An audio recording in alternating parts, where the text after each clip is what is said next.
The golden light of the setting sun painted the grand ballroom in shades of amber and honey, casting long shadows across marble floors that gleamed like mirrors, reflecting 1,000 dreams. Amara stood at the entrance, her heart thundering against her ribs, her breath caught somewhere between disbelief and destiny. Before her, surrounded by dignitaries in tailored suits and women draped in silk that whispered secrets with every movement, stood a man she thought she knew. But the crown resting on his head, ancient gold forged by ancestors, heavy with the weight of kingdoms, told a different story entirely. This was Nkwame, the humble housekeeper who had swept her grandmother's compound for 6 months. This was not the quiet man with calloused hands who had repaired fences and carried water from the well. This was someone else entirely, someone whose very presence commanded the room to silence, whose authority made even the wealthiest guests bow their heads in respect. The envelope had arrived at her door 3 days ago, elegant script on cream paper that smelled faintly of jasmine, containing only an address, a time, and 6 words that had seemed like a beautiful mistake. Your presence is commanded and cherished. She had thought it was a wedding invitation from a distant relative, perhaps a formal affair she would attend out of obligation and leave early. She had never imagined, not even in her wildest dreams or most desperate hopes, that she would be standing here as the bride, that the wedding everyone had gathered to witness was her own, that the man at the altar, wearing a crown of pure gold, was the same person who had smiled at her over morning tea and talked about dreams while tending her grandmother's garden. The realization hit her in waves, each one stronger than the last, threatening to pull her under into an ocean of questions and impossible truths. Who was he really? What had the past 6 months meant? Had every conversation been a lie? Every smile a performance? Every moment of connection merely an illusion crafted by a man playing at poverty for his own mysterious reasons? The crowd turned as one, 2,000 faces seeking hers with curiosity and judgment, written in equal measure across their expressions, their whispers rising like steam from hot earth after rain. And Kwame, no, not Kwame anymore, but whoever he truly was beneath the crown and the ceremony, met her gaze across the impossible distance that separated them, his eyes holding neither apology nor shame, but something far more complicated. A question lived in those eyes, a question that seemed to echo through the vast space between them. Will you trust what your heart already knows, even when your mind screams that nothing makes sense?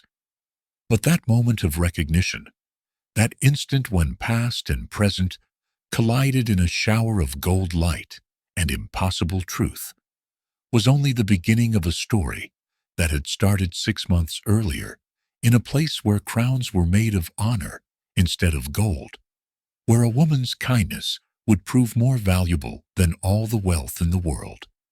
The village of Akosombo sat nestled between rolling hills that turned the color of burnished copper in the sunset, a place where 3 generations lived, under corrugated roofs and shared meals from the same pot, where children played in red dust and elders told stories that had been passed down through centuries, like precious heirlooms. Amara had grown up there, raised by her grandmother, after her parents had passed when she was young, their memory preserved in photographs that hung on walls and stories that Mama Isi told on quiet evenings. The old woman, whose wisdom was sought by everyone from the village chief to wandering strangers seeking guidance, had raised Amara with lessons that had nothing to do with wealth and everything to do with character. The measure of a person is not what they have in their pockets, Mama Isi would say, her weathered hands stirring palm nut soup while Amara did homework by lamplight, but what they carry in their hearts. Amara had absorbed these teachings like the red earth absorbed rain, letting them shape her into a woman of quiet grace and unshakable principles, someone who measured success not in material possessions, but in the positive impact she had on the world around her. She worked as a teacher at the village school, arriving early each morning to prepare lessons and staying late to help struggling students, finding joy in the moment when comprehension lit up a child's face like sunrise breaking over distant hills. Life was simple but rich, filled with the kind of wealth that cannot be counted or deposited in banks. The wealth of community, of purpose, of knowing exactly who you are and what you stand for. Until the morning, a stranger appeared at their gate, tall and broad-shouldered, with clothes that were worn but meticulously clean, dust covering his shoes from what must have been a long journey, and exhaustion lining his face like a map of hard miles traveled. But his eyes, those deep brown eyes that seemed to hold secrets older than time itself, contained something Amara could not immediately name, a depth that suggested suffering overcome, a mystery that invited curiosity, a sadness that seemed to carry the weight of worlds on shoulders that looked strong enough to bear it. He had stood at the gate with the posture of someone accustomed to standing, his hands empty of everything except an honest weariness that touched something deep in Amara's chest. And when he spoke, his voice was educated yet humble, carrying the cadence of someone who had moved between worlds and found himself belonging fully to neither. "Forgive my intrusion," he had said, the formal phrasing sitting strangely with his humble appearance, his accent holding notes of both countryside simplicity and city sophistication, in a way that should have been a clue, should have warned her that nothing about this man was quite what it seemed. "I am seeking work, any kind of work at all. I can repair what is broken, clean what is dirty, tend gardens, and fix things that have fallen into disrepair. I ask only for a place to rest my head and simple meals to sustain me." Mama AC had studied him for a long moment, her eyes that had seen 70 years of humanity in all its variations, seeming to look past his exterior and into the core of him, reading his soul, the way she read her old storybooks, with careful attention to detail and an understanding of what lies between the lines. Then she had smiled, that knowing smile that suggested she saw more than she was saying, and nodded her head in the way that meant a decision had been made. "We have a cottage that sits empty," Mama Isi had said, gesturing to the small structure at the edge of the compound, simple but solid, with a roof that did not leak and walls that kept out the night's chill. "We have work that needs doing. The fence that has sagged for 3 years, despite my granddaughter's best efforts, the well pump that groans like an old man's joints, the garden that could use hands that understand the language of growing things. What is your name, stranger?" He had hesitated for just a moment, a pause so brief that Amara almost missed it, before answering with a single word that revealed nothing and everything. "Kwame." Just that, nothing more. No family name, no history, no explanation of how he had come to be standing at their gate, seeking work and shelter, like a character from one of Mama Acey's folktales. And so he had stayed, becoming part of the rhythm of their days, as naturally as rain becomes part of the earth, as inevitable as sunrise following darkness. For weeks that stretched into months, Kwame had proven himself to be exactly what he claimed, a skilled worker whose hands seemed to understand the nature of broken things and how to make them whole again.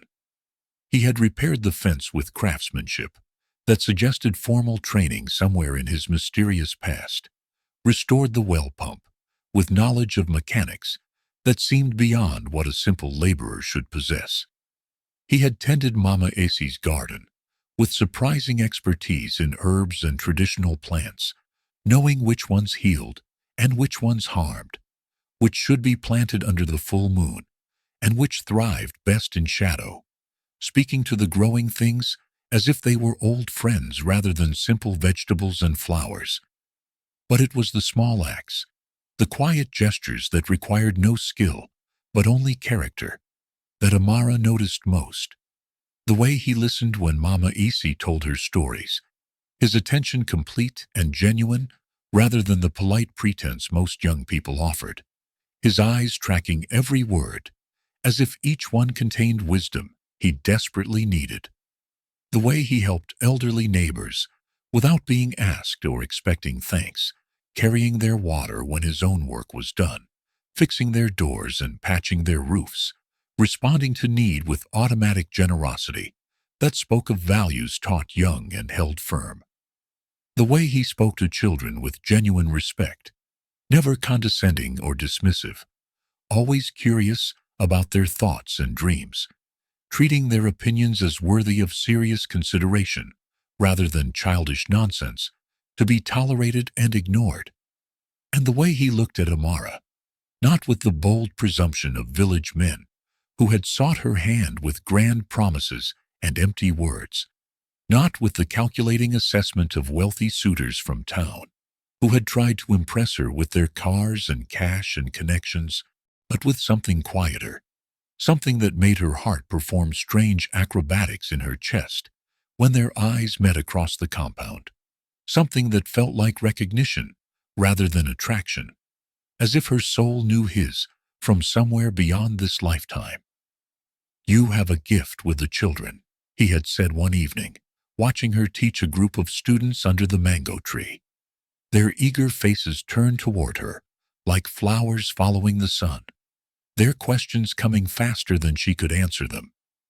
"You make them believe that learning is an adventure rather than a burden, that education is a treasure to be sought rather than a chore to be endured."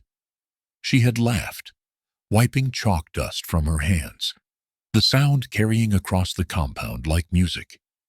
"Because it is an adventure every single day. Every book is a door to another world. Every lesson a key that unlocks understanding. Every question a path that leads somewhere new and exciting." He had smiled at that, a smile that reached his eyes and made them crinkle at the corners, transforming his face from handsome to beautiful. "And which world do you dream of entering?" he had asked softly, the question carrying weight beyond its simple words. The question had caught her off guard, stopping her mid-motion, because most people assumed her dreams were small and local. Marriage to a village man, children of her own, a life that stayed within the boundaries of what she had always known. But Kwame had asked as if he knew, as if he could see that her dreams were vast as the sky and deep as the ocean, dreams that stretched beyond the village boundaries to embrace possibilities she barely dared to speak aloud. "I dream of a school," she had confessed, surprising herself with the honesty that spilled from her lips like water from a broken dam. Words she had held close for so long that speaking them felt like releasing birds from a cage. A real school, with libraries full of books and laboratories equipped for science, with teachers who are paid fairly, and students who are challenged appropriately, where village children can learn everything that city children learn, where no child's potential is limited by the circumstances of their birth or the location of their home. Something had flickered in his eyes then, something that looked like recognition or approval, or perhaps a combination of both, an expression that suggested her words had struck a chord deep within him, resonating with something he understood on a fundamental level. "That is a beautiful dream," he had said quietly, his voice carrying the weight of sincerity that cannot be faked, "worthy of a beautiful heart that sees beyond what is to imagine what could be." And then he had returned to sweeping the compound, leaving her standing beneath the mango tree with warmth spreading through her chest like honey, a feeling that lasted long into the night. But there were moments, small and strange, and easy to dismiss individually, but troubling when considered collectively, that didn't quite fit the narrative of a simple laborer seeking honest work in a quiet village. Like the way he sometimes stood at the edge of the property as evening fell, staring toward the distant lights of the city with an expression of such profound longing that it made Amara's chest ache to witness it, as if he were looking at something precious that he had lost and desperately wanted back. Or the phone calls he would take in hushed tones, walking far into the fields where he thought no one could hear, his voice taking on a different quality, sharper, more authoritative. The cadence of someone accustomed to giving orders and expecting them to be followed without question or delay. Or the occasional slips in his speech, moments when formal, highly educated phrases would emerge fully formed, before he seemed to catch himself and return to the simpler language of everyday conversation, leaving Amara wondering what kind of education produced such vocabulary, and why someone with that education was sweeping compounds in a rural village. Once, carrying linens to the cottage, she had glimpsed him reading, not a simple novel or newspaper, but a thick academic text on economics and governance, the margins filled with notes in elegant handwriting that suggested deep engagement with complex ideas. When he had noticed her standing in the doorway, he had closed the book with surprising speed, a guilty expression flashing across his face before being replaced by his usual easy smile. The transition so quick, she almost doubted what she had seen. "Just something I found at the market," he had explained, his tone casual, but his body language tense, shoulders tight in a way they never were when he worked in the garden or repaired the fence. "I have always enjoyed reading, learning new things." The explanation was reasonable, even admirable. But something about it felt incomplete, like a story with crucial chapters missing, and Amara had filed it away in the growing collection of small mysteries that surrounded this man. Mama Isai had noticed too, because very little escaped the old woman's attention, her 7 decades of observing human nature having honed her perception to a fine edge that cut through pretense and saw truth hiding beneath surfaces. One evening, as they prepared dinner together, the familiar ritual of chopping vegetables and stirring pots creating a comfortable space for honest conversation, she had spoken quietly, her words chosen with the care of someone who understands the weight that words can carry. "That man carries a heavy burden, child," Mama Isi had said, her hands never pausing in their work, her eyes focused on the task, but her attention clearly elsewhere. Paragraph 12. "Whatever he is running from or running toward, it weighs on him like stones in his pockets, pulling him down even as he tries to move forward, making every step harder than it should be." Amara had paused in her chopping, looking at her grandmother with curiosity and concern mixing in equal measure. "Should we ask him about it, Mama? Should we press him to explain who he really is and why he is really here?" The old woman had shaken her head firmly, her expression gentle but resolute. "No, child, we should not. Everyone deserves the right to carry their secrets until they are ready to share them, to hold their truth close until they feel safe enough to release it. We judge him by his actions, not by his mysteries, and his actions show us a good man, kind, hard-working, respectful, honest in all the ways that matter. The rest will reveal itself when the time is right, when destiny decides that secrets have been kept long enough." So they had continued, allowing Kwame his privacy, welcoming him into their daily lives without demanding explanations or pushing for revelations, creating a space where he could simply exist without the burden of whatever he carried. Weeks became months, seasons shifted as they do, and Kwame became less a stranger and more an essential part of the compound's rhythm, his presence as natural and necessary as rain or sunshine. And slowly, carefully, like a flower opening petal by petal to reveal its heart, something had begun to grow between him and Amara. Something neither of them named, but both clearly felt, in the spaces between words, in the silence that felt comfortable rather than awkward, in the way their eyes would meet and hold, for moments that stretched longer than necessary. It lived in the morning greetings that lasted a heartbeat too long, in the accidental brush of hands when passing tools or sharing meals, in the conversations that stretched into twilight and beyond. Two people discovering each other through words and comfortable silences, through shared laughter and mutual respect, through a connection that seemed to bypass logic and speak directly to something deeper, until the day when fate, with its usual lack of concern for careful planning, decided to accelerate what destiny had already written, in stars that humans cannot read, but can only trust. The trouble began, as trouble so often does, with a visit from the city. Amara's cousin Serena, arriving in a black SUV that seemed too large for the village roads, too aggressive for the peaceful surroundings, announcing her presence with the roar of an engine and the slam of doors. She emerged wearing designer sunglasses that cost more than most families earned in months, a dress that whispered wealth with every movement, jewelry that caught the sunlight and threw it back in sharp fragments.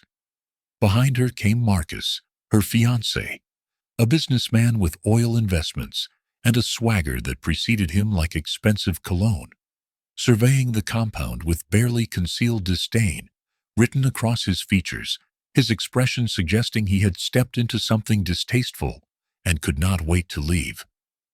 "Amara, darling," Serena had cooed, air-kissing both cheeks in the affected manner of people who have spent too much time among the wealthy and forgotten how genuine affection actually feels, her perfume overwhelming in its intensity. "It has been far too long since we have seen each other. I have come personally to invite you to my engagement party next month. It is going to be absolutely spectacular. 500 guests, a live band flown in from Lagos, a champagne fountain, everything that marks a truly important celebration. You simply must come and witness it." It was not an invitation extended with love or genuine desire for Amara's presence, but a performance designed to showcase Serena's success, and by contrast, highlight what she perceived as Amara's lack thereof, a demonstration of superiority wrapped in false warmth and empty endearments. "That is very kind of you, Serena," Amara had responded, her sincerity genuine despite her cousin's obvious theatrics, truly happy that Serena had found love, even if it came packaged with ostentation and pride. "I would love to attend and celebrate this happy occasion with you." That was when Serena's sharp eyes, always scanning for details to judge or criticize, had noticed Kwame working near the garden gate, his shirt damp with honest sweat from hours of labor, his hands steady and capable as they worked wood and nails into submission, tools spread around him in organized precision that spoke of a craftsman who respected his implements and his craft.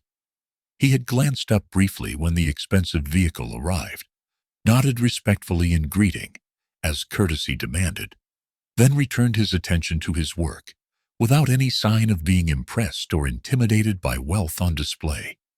Serena's eyes had narrowed, her expression shifting from polite interest to something sharper, more calculating, the look of someone who has found a weakness they can exploit or a detail they can use to establish their superiority. "Who is that man?" she had asked, her voice carrying an edge that suggested she had already formed an opinion and was simply gathering confirmation. "That is Kwame," Amara had explained simply, seeing no reason to elaborate or apologize, her tone carrying the warmth she felt when speaking of someone she had come to respect deeply. "He helps Mama Isi with maintenance and gardening, with all the tasks that keep a compound running smoothly." Serena's lips had curved into something that resembled a smile, but carried no warmth whatsoever, her expression suggesting she had tasted something bitter and found it exactly as unpleasant as expected. "A housekeeper, then," she had said, rolling the word around in her mouth, as if testing its weight, finding it wanting and beneath consideration. How very quaint and rustic. Exactly what one would expect in a place like this. Marcus had laughed at that, a sound completely devoid of humor or genuine amusement, more a bark of derision than actual laughter. This is what village life has become, is it? Hiring strays off the road to do odd jobs around the property. The insult had landed like a slap, sharp and stinging, and Amara had felt heat rise in her chest, anger burning through her usual calm demeanor, like fire through dry grass. "He is not a stray," she had responded, her voice quiet, but carrying an edge that made even Serena pause and reconsider. "He is a skilled worker, a kind man, and someone we are fortunate to have, helping us."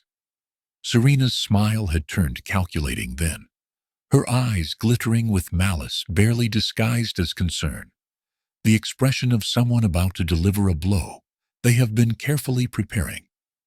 "I am certain he is, darling. But you should be careful, you know. A woman of your qualities and education should not be associating too closely with the help, with hired workers and laborers. People talk, you understand, and reputations can be damaged by the company we keep." The implication had hung in the air, like smoke from wet wood, ugly and impossible to ignore.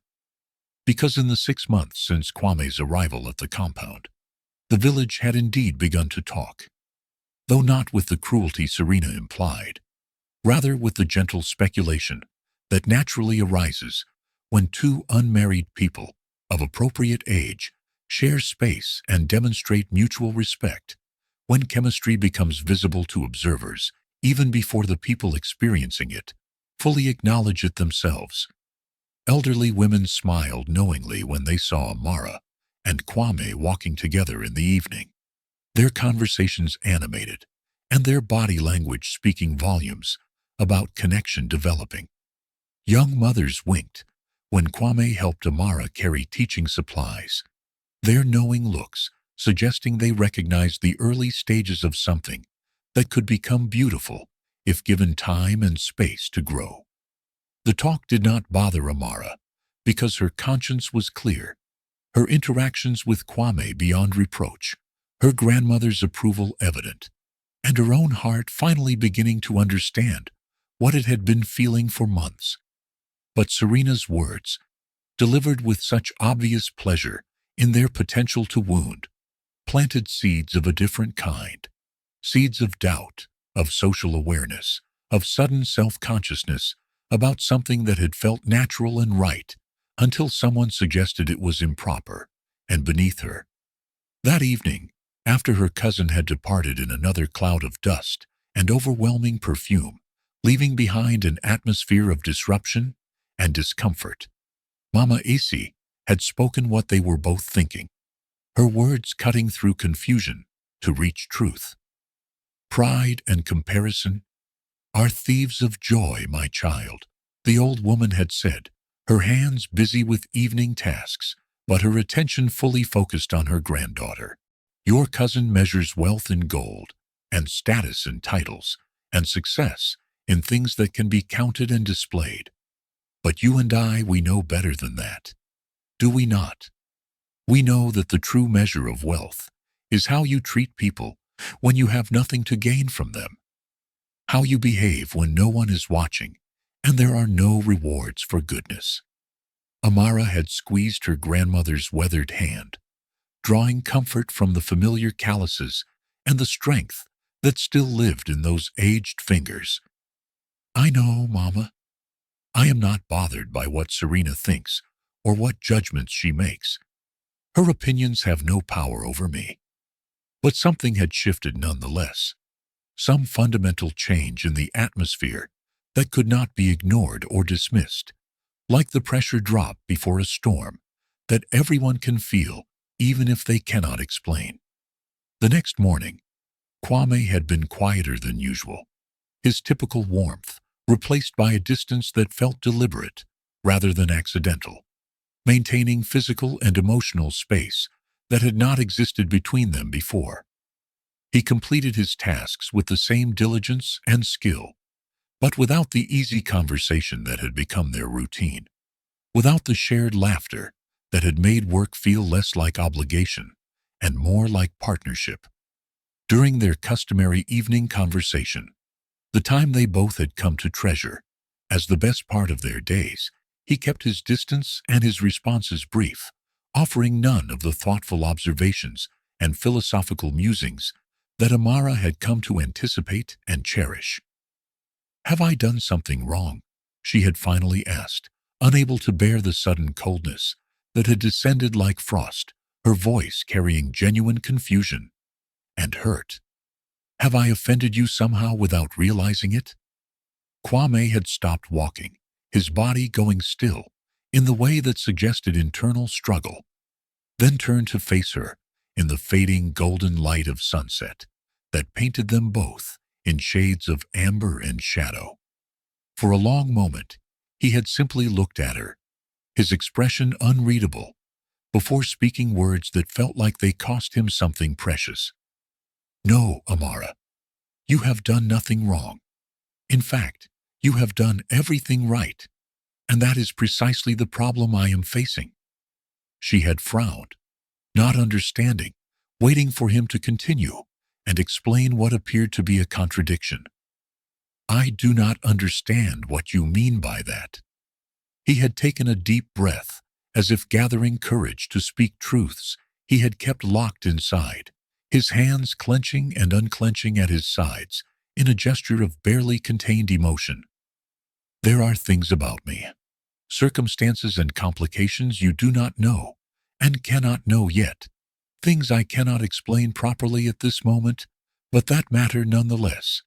And you deserve someone without such complications in their life, someone who can offer you certainty and stability, someone whose past is simple and whose future is clear, not someone carrying burdens he cannot even name." Amara had felt something fierce rise in her chest, a stubbornness that had been taught to her by her grandmother and life itself. "I do not recall asking for certainty," she had said, her voice steadier than her heartbeat. "Life is fundamentally uncertain. That is its nature, its challenge, and its beauty. Character is what matters, not circumstances. Integrity, kindness, respect, honesty, these are what matter. And these are what you have shown me every single day." He had smiled at that, but it was a sad smile, there and gone like morning mist under strong sun. "You sound exactly like your grandmother when you talk like that." "Then I am in excellent company and following a wise example." A ghost of real amusement had crossed his face before being replaced again by something heavier, more troubled. "You deserve the world, Amara. You deserve that school you dream of, filled with eager children, learning from your wisdom. You deserve a partner who can stand beside you openly and proudly, without shadows or secrets or complications that might hurt you. You deserve someone whole."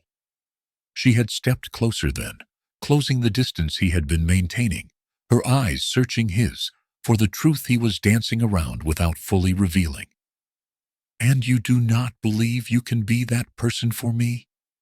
The question had hung between them, like a bridge neither dared to fully cross, heavy with implications and possibilities. He had looked at her with such longing, such visible internal conflict, that her heart had ached just witnessing it. "I think," he had said carefully, choosing each word with obvious deliberation, "that sometimes the heart wants what the mind knows is impossible, that sometimes we feel things we have no right to feel, for people we have no right to want." Then he had walked away, leaving her standing alone in the purple twilight that settled over the compound like a blanket. confused and aching, and suddenly aware that something precious was slipping through her fingers like water, impossible to hold, no matter how tightly she tried to grasp it. But that painful conversation was only the beginning of tensions that would test them both in ways neither could have anticipated, challenges that would force them to confront not only their feelings for each other, but their understanding of themselves and the world they inhabited. The following weeks brought a series of changes both subtle and unmistakable, shifts in the compound's atmosphere that everyone felt, but no one could quite name or explain. Serena had begun visiting with increasing frequency, each appearance bringing new friends, wealthy, sophisticated people who looked at the village compound the way anthropologists might study primitive cultures, with curiosity mixed with condescension, fascination tinged with superiority. They asked invasive questions about village life, with the tone of people conducting research rather than making conversation. Their interest academic rather than genuine. They made thoughtful comments about the property's potential if only it were modernized and upgraded to meet contemporary standards. They suggested investments that would transform the compound into something more suitable, more acceptable to people of their class and expectations, never quite saying, but clearly implying, that its current state was embarrassingly backward and in desperate need of improvement. All the while, they treated Kwame as if he were invisible furniture, something necessary but unworthy of acknowledgement, beneath their notice and certainly beneath any requirement of basic courtesy or respect. "Fetch us some water," one of Serena's friends had commanded him, one sweltering afternoon, not bothering to phrase it as a request or add the basic courtesy of please or thank you, the tone one might use with a servant whose feelings and dignity were irrelevant. Kwame had complied without protest or visible reaction, returning moments later with a tray bearing glasses and fresh well water, his face expressionless and his movements efficient. But Amara, watching from the doorway where she prepared lessons, had seen what others missed. The tightness around his eyes that spoke of controlled anger, the way his jaw had clenched so hard she could see the muscle jump, the tremendous dignity it cost him to bow his head and accept disrespect without defending himself. "Why do you tolerate that treatment?" she had asked him later, when the visitors had finally departed, her anger hot and righteous in her throat, burning with the injustice of watching someone she cared about being demeaned. "Why do you let them speak to you that way, as if you are less than human, as if your feelings and dignity mean nothing?" He had looked at her with eyes that held depths she was only beginning to understand, calm despite what he had endured. "Because it does not matter what they think of me," he had answered quietly, his voice carrying conviction that came from somewhere deep and unshakable. "What matters is what you think of me, what Mama Isi thinks of me, what I think of myself. Their opinions, their judgments, their casual cruelty. These things have no power unless I give them power, unless I allow their words to define my worth." She had shaken her head, still angry on his behalf. "But you have worth, so much worth, and they should recognize that and treat you accordingly." A small smile had touched his lips, sad but genuine. "And what do you think of me, Amara? What is my worth in your eyes?" The question had made her pause, made her confront feelings she had been carefully not examining too closely, emotions she had been treating like wild animals, best observed from safe distance. "I think you are a good man," she had finally said, the words inadequate but true. "I think you are kind and intelligent and capable, someone who treats others with respect, regardless of their station, someone who works hard and speaks thoughtfully and listens generously." He had taken a step closer, close enough that she could see the gold flecks in his brown eyes, close enough to smell the honest sweat of his labor mixed with something else, something that was uniquely him. And is that enough? A good man who sweeps compounds and fixes fences? She had understood then that they were no longer talking about Serena's friends or casual disrespect, but about something larger and more important, about the question that lived between them unspoken. "It is more than enough," she had whispered. "It is everything." But before he could respond, before whatever moment they were building could reach its natural conclusion, his phone had rung with a tone that shattered the intimacy like a stone through glass, and he had stepped away to answer it with visible reluctance. That night, sleep had eluded her completely, questions spinning through her mind like leaves in wind, refusing to settle into any pattern that made sense. Who was Kwame really? What secrets did he carry like stones in his pockets, as Mama Isi had said? Why did he sometimes speak with the vocabulary of someone highly educated, carry himself with the bearing of someone accustomed to authority, then catch himself and return to the role of simple laborer? And why did none of these questions change how she felt about him? This mysterious man who had appeared at their gate 6 months ago, seeking work, and had somehow become essential to her daily happiness.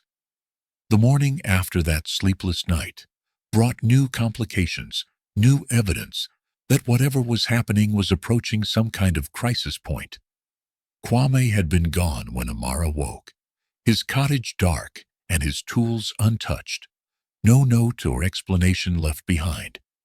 He had returned that evening wearing the expression of a man who had fought a battle in his soul and remained uncertain about the outcome, his face drawn with exhaustion that seemed more emotional than physical. "I need to tell you something," he had begun, his voice carrying the weight of decision finally made. "There are things you should know about me, truths I should have shared long ago, but held back, out of fear and selfishness." She had felt her heartbeat accelerate, anticipation and apprehension mixing in equal measure.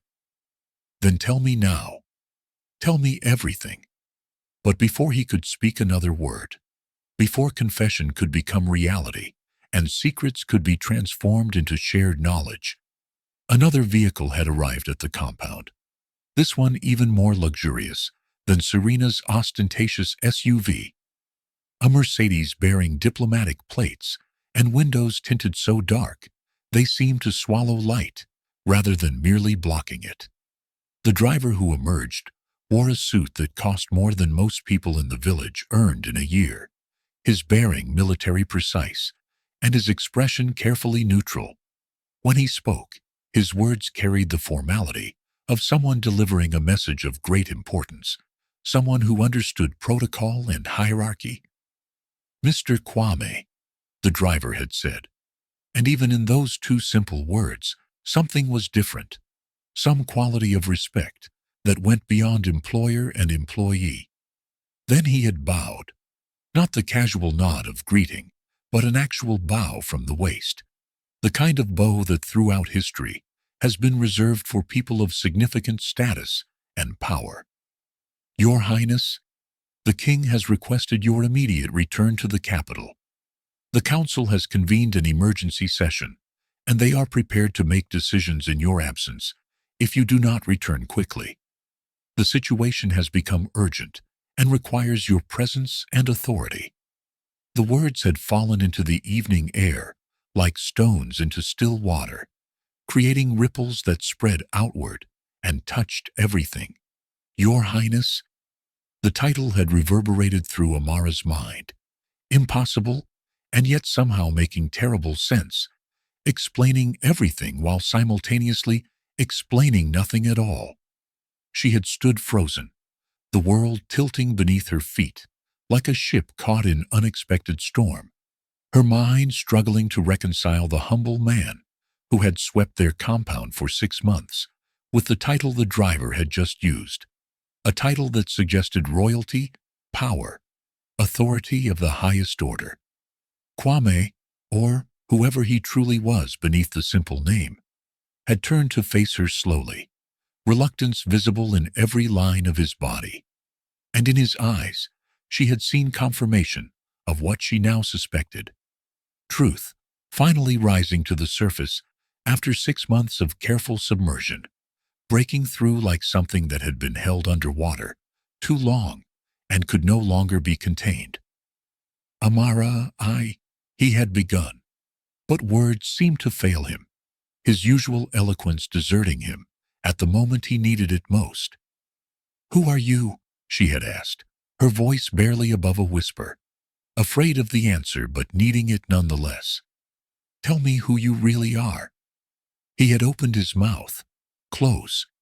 He had opened his mouth, closed it, then opened it again, the hesitation speaking volumes about the weight of what he was about to reveal, the truth he had carried alone for 6 months, finally demanding to be spoken aloud.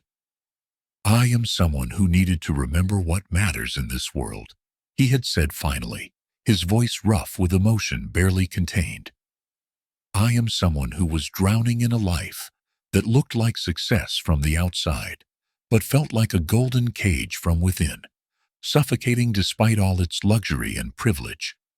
I am someone who came to this village, seeking something I could not name, running from a life I could not bear, searching for truth in a world built on expectations and obligations." He had paused, struggling visibly with what to say next, how to bridge the impossible distance between who he had been here and who he was in that other world the driver represented. "And instead of finding what I was looking for, I found something far more precious. I found you, Amara. I found your grandmother's wisdom. I found a place where I could be judged by my actions rather than my title, where I could work with my hands and feel the satisfaction of honest labor, where conversations were about ideas and dreams rather than politics and power." The driver had cleared his throat uncomfortably, clearly aware that he was witnessing something private and important, something that should not have an audience. "Your Highness, forgive the interruption, but the plane is waiting at the airstrip, and the king was quite insistent about the urgency of your return. Your Highness." There it was again, that impossible title that transformed everything Amara thought she knew, that rewrote 6 months of shared history in light she had never imagined. Kwame had held up one hand, in a gesture that somehow managed to be both a request and a command. The authority in that simple movement, undeniable and absolute. The unconscious bearing of someone accustomed to being obeyed without question. "Give me a moment," he had said. And though his voice was quiet, the driver had immediately stepped back several paces, not with the reluctance of an employee asked to wait, but with the instant compliance of someone serving power they recognized and respected. Kwame had turned back to Amara, and she could see tears gathering in his eyes, threatening to spill over. This man who had seemed so strong and steady, now vulnerable in ways that made her heart ache, despite her confusion and hurt. "So, all of this was what, exactly?" she had asked, anger and pain making her voice sharp, cutting through the evening air like a blade. A prince playing at poverty to entertain himself? A wealthy man slumming in a village to see how the other half lives? Was this all just a game to you? An adventure you could walk away from whenever you got bored, or when your real life called you back? No. The word had exploded from him with such force that she had actually taken a step back, startled by the intensity. "This was the first time in my entire life that I have been able to be just a man, Amara. Not a title that people bowed to, not an expectation that I had to fulfill, not a political symbol or a dynastic obligation, but just Kwame, just someone who could work with his hands and talk with his heart and be judged by his character instead of his crown." His hands had clenched into fists at his sides, his entire body taut with emotion, seeking outlet. I could sweep your grandmother's compound and know that the satisfaction I felt came from work well done, not from people telling me what I wanted to hear because they feared me or needed something from me. I could have conversations with you about books and dreams and ideas without wondering if you were agreeing with me because I was right or because disagreeing with royalty is dangerous. I could help neighbors and play with children and exist as a person rather than as a symbol. And do you have any idea how precious that is? How rare? How absolutely necessary it became for my sanity and my soul? She had felt her resolve wavering, her anger losing its sharp edge, as she heard the pain and desperation in his voice, but pride and hurt kept her standing firm. But you lied to us, Kwame, or whatever your real name is. You let us believe you were someone you are not. You accepted our hospitality, our trust, our... She had stopped herself before saying the word that hovered on her lips, the word that named what had been growing between them for months. I omitted truth, he had said quietly, the distinction important to him, even if it felt meaningless to her in that moment. It is not the same thing as lying. I never claimed to be something I was not. I simply did not reveal everything I am. And yes, that was wrong of me, selfish and unfair. And I see that now, in your eyes. Silence had stretched between them then, heavy with all the words they could not say, and the truths they could not unsay. The evening air thick with tension and loss. Finally, after what felt like hours, compressed into minutes, Kwame had spoken again, his voice rough and breaking. I have to go back, Amara. There are responsibilities I cannot abandon, people who depend on me for their livelihoods and their futures, a kingdom that needs leadership and stability, obligations that existed long before I was born and will continue long after I am gone. I cannot simply walk away from all of that, no matter how much I might wish I could. The words had landed like blows, each one confirming what she had already known in her heart, that this, whatever this had been, was ending, that the man she had come to care for so deeply was leaving, returning to a world where she did not belong and could not follow. Then go, she had said, and she was proud that her voice remained steady, even though her heart was shattering into pieces too small to ever properly reassemble. Go back to your crown, and your court and your golden cage, back to the life you were born into, and the obligations you cannot escape. We will be fine here without you. We were fine before you came. We will be fine after you leave. He had flinched, as if she had physically struck him, pain flashing across his face so clearly that she almost relented, almost reached for him, almost let herself believe that love could bridge the impossible distance between a village teacher and a crown prince. Amara, please, let me explain properly. Let me tell you everything. My name, my history, why I came here, what these months have meant to me. Let me... But she had cut him off, unable to bear hearing more, afraid that if he continued speaking, she would break down completely. You have explained enough, Your Highness, she had said, the title sitting bitter on her tongue, transforming the man she knew into a stranger she could not reach. I understand the situation perfectly clearly now. You needed an escape, and we provided it. You wanted to play at being ordinary, and we allowed it. But playtime is over now, and reality is calling you back. So go. Just go. She had turned away then, unable to watch him leave, unable to see him walk out of her life and back into his own. The pain of that inevitable moment, more than she could bear to witness. Behind her, she had heard Mama Easy's voice, quiet and steady as always, the old woman having appeared without announcement, as she so often did, seeming to materialize exactly when needed. Go, young man, do what you must do. But know this, secrets have a way of demanding to be told properly, in their own time and their own manner. And hearts have a way of finding each other, even when pride and circumstance try to keep them apart. If this story is meant to continue, it will continue. If this connection is real, it will survive this test. Go now, before the night grows darker. Amara had heard the Mercedes engine start, had heard gravel crunching under expensive tires, had heard the sound of the vehicle growing fainter as it carried Kwame away from the compound, away from the village, away from her life, and back into his own world of crowns and kingdoms and obligations she could not begin to imagine. Only then had she allowed herself to cry, great shaking sobs that came from somewhere deep in her chest, grief and loss and heartbreak all mixed together into a pain so intense it felt physical.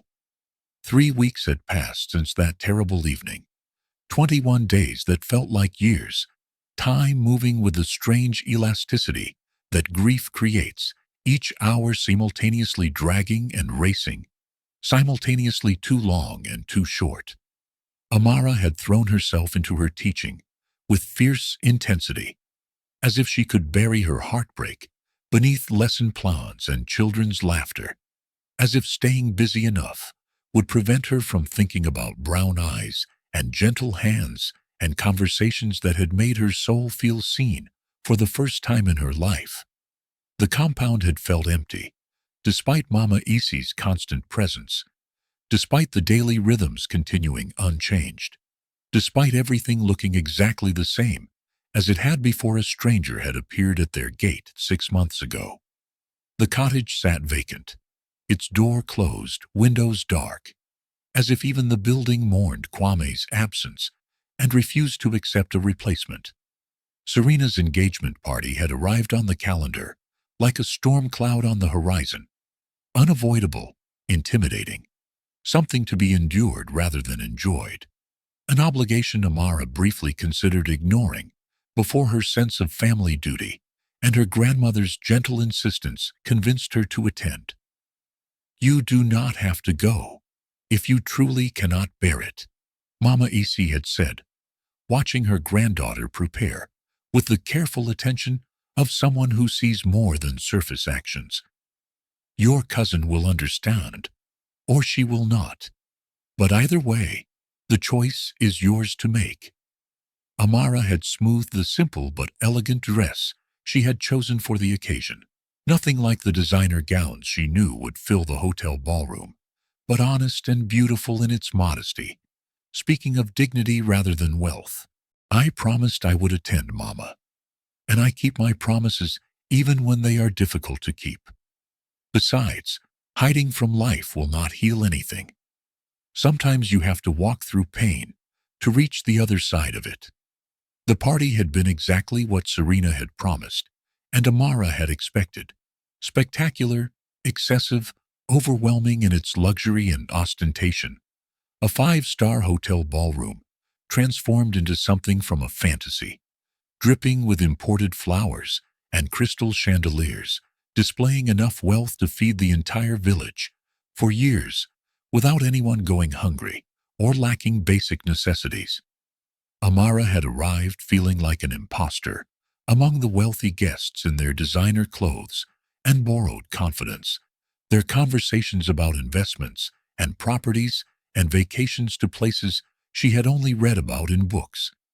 She had found a quiet corner, nursed a glass of juice, and counted the minutes until she could politely escape back to the honest simplicity of the compound. That was when Serena had found her, materializing like a perfumed storm cloud, champagne sloshing in her glass, and victory written across her face. Amara, there you are, hiding in the corner like always. Her cousin's voice had carried across the space, drawing attention Amara did not want. I am so glad you came. I wanted you to see what a real celebration looks like. what real success and achievement look like when you make the right choices in life. The jab had been obvious and intentional, but Amara had let it slide off her, like water off lotus leaves, refusing to engage with jealousy or give Serena the reaction she clearly wanted. "It is beautiful, Serena. Truly impressive. You must be very happy with Marcus and excited about your future together." Serena had leaned closer, her voice dropping to a stage whisper, designed to be overheard by nearby guests, her words carrying the sharp edge of someone delivering a blow they had been carefully preparing. "Oh, I am deliriously happy, darling. Marcus gives me everything I could possibly want. Security, status, a future of comfort and luxury. Not like your village housekeeper, who disappeared like smoke. Whatever happened to him, anyway? Did he finally realize he could not offer you anything of value and simply vanish? Did reality finally intrude on your little fantasy?" Amara had felt anger flash, hot and bright through her veins, defensive words rising to her lips. But before she could respond, the lights in the ballroom had suddenly dimmed to near darkness, creating a moment of dramatic anticipation. A hush had fallen over the crowd, like a heavy blanket, hundreds of voices going silent simultaneously, everyone turning toward the main entrance, where light was beginning to gather. And then the doors had opened wide, revealing a figure that made the entire room collectively hold its breath. The man who entered wore authority like a second skin, like something he had been born wearing and could never fully remove. A tailored suit that spoke of old money and older power, flanked by security personnel who moved with the precise coordination of military training, their presence simultaneously protective and intimidating. The crowd had parted automatically, instinctively recognizing the presence of someone significant, someone whose very existence demanded space and respect. People stepping back, without conscious thought, the way waves retreat from shore when something large moves through water. The MC, his voice trembling with barely contained excitement and the awareness of witnessing something historic, had stepped forward to make an announcement that would change everything. "Ladies and gentlemen, we are honored beyond measure this evening, blessed with a presence we never anticipated, privileged to host someone of extraordinary importance." His voice had risen with each phrase, building toward a revelation that would shake the ballroom and everyone in it. "His Royal Highness, Prince Kwame Osei Tutu, Crown Prince of the Ashanti Kingdom and CEO of the Osei Empire, has graced us with his presence tonight." Time itself had seemed to stop in that moment, the entire universe pausing to take a breath before everything changed forever. Amara's glass had slipped from her suddenly numb fingers, shattering on the marble floor with a sound that seemed impossibly loud. In the stunned silence, crystal fragments scattering like her thoughts, like her understanding of reality, like everything she thought she knew. Because walking into the ballroom, surrounded by guards and dignitaries, wearing a crown that caught the light and threw it back in golden waves, was Kwame.